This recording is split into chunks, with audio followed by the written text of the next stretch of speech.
Alhamdulillahi Rabbil Alamin. Wabihi nasta'inu ala umurid dunya waddin. Assalatu wassalamu ala asyrafil anbiya'i wal mursalin, Sayyidina wa maulana Muhammad ibn Abdillahil mab'uuthi rahmatan lil alamin, wa ala alihi wa sahbihi ajma'in, wa man tabi'ahum bi ihsanin ila yaumiddin. Amma ba'd. An Abi Nujaid, dari sahabat Abu Nujaid,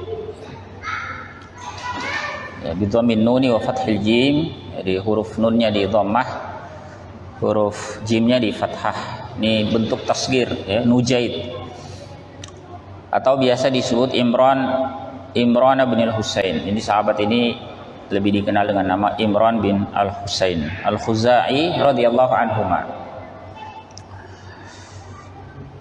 Disebut radhiyallahu anhuma karena juga ayahnya ini Al-Husain itu juga seorang sahabat. Sebagaimana yang sudah biasa kita sampaikan, kalau sahabat Nabi, ayahnya sahabat, kita sebutnya radhiyallahu anhuma. Kalau ayahnya bukan sahabat, kita sebut radhiyallahu anhu. Nah, kalau Umar radhiyallahu anhu, putranya Umar radhiyallahu anhuma, ya.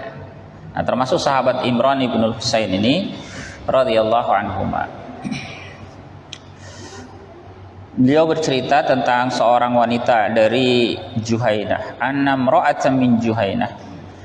Sungguhnya seorang wanita dari Juhainah. Ini satu daerah, ya, nama daerah. Nah, wanita ini atat Rasulullah sallallahu alaihi wasallam wa hiya hubla minaz zina. Mendatangi Rasulullah sallallahu alaihi wasallam sementara dia sedang hamil karena zina. Jadi dia hamil karena perbuatan zina. Apa yang dia katakan? Faqalat, dia berkata, ya Rasulullah, asabtu haddan fa aqimhu alai. Wahai Rasulullah, aku melakukan perbuatan yang layak mendapatkan had.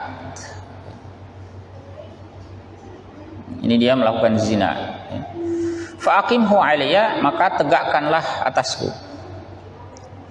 Jadi wanita ini datang minta dikenakan hukuman atas perbuatan zina yang dia lakukan.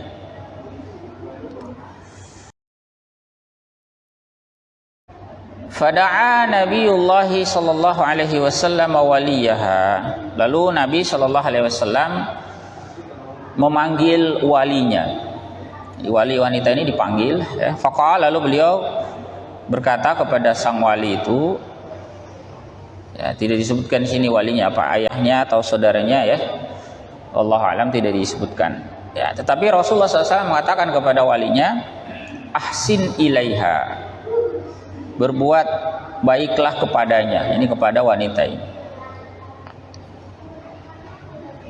Fa idza wada'at fa'tini biha, jika dia telah selesai melahirkan, maka datangkanlah dia kepada, ya, datangkanlah, ya, wanita itu kepada. Ringkas cerita, fa fa'al,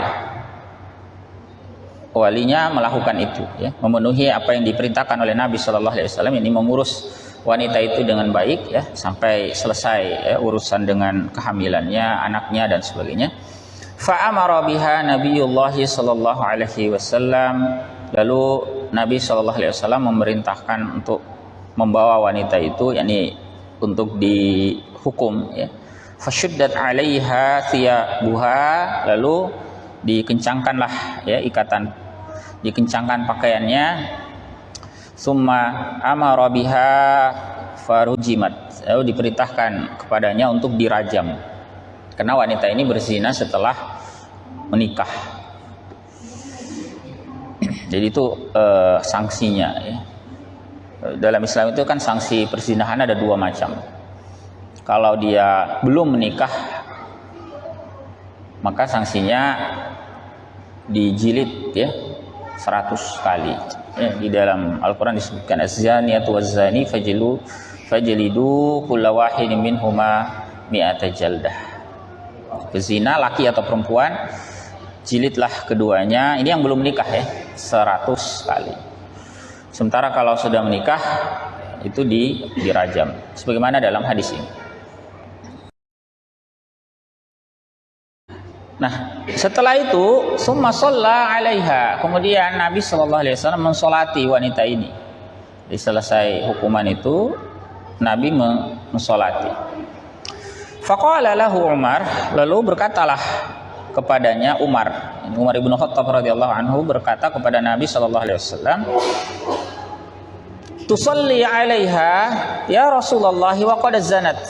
Engkau mensolatinya ya wahai Rasulullah, padahal dia telah berzina.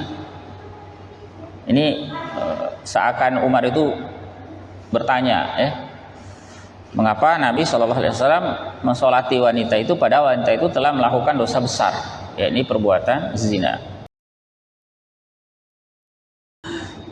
Beliau bersabda, laqad tabat taubah. Sungguh wanita itu benar-benar telah bertaubat.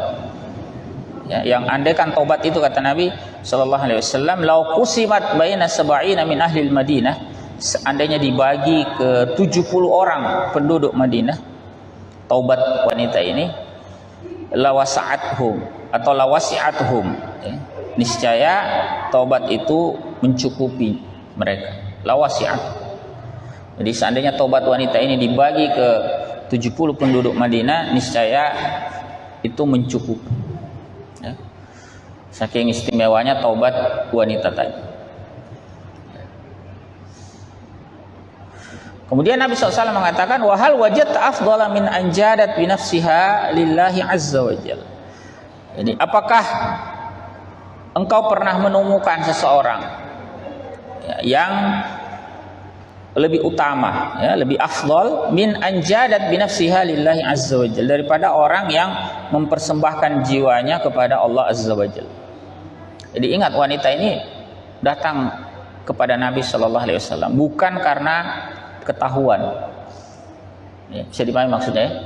Bukan karena ada yang melaporkan bahwa dia berzina, ada saksi dan sebagainya. Tidak ada.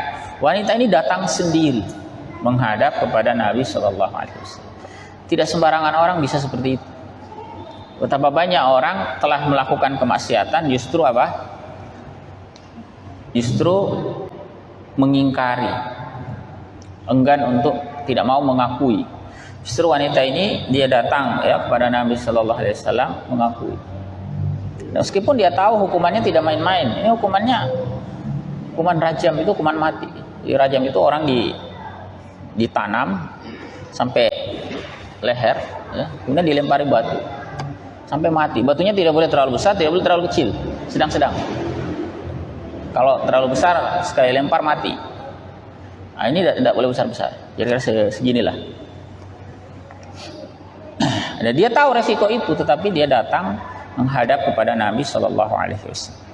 Tidak sembarangan orang seperti ini. Ini yang disebut oleh Nabi Shallallahu Alaihi Wasallam. Ya, wahal wajadta afdala min anjadat binafsiha lillahi azza wa jalla.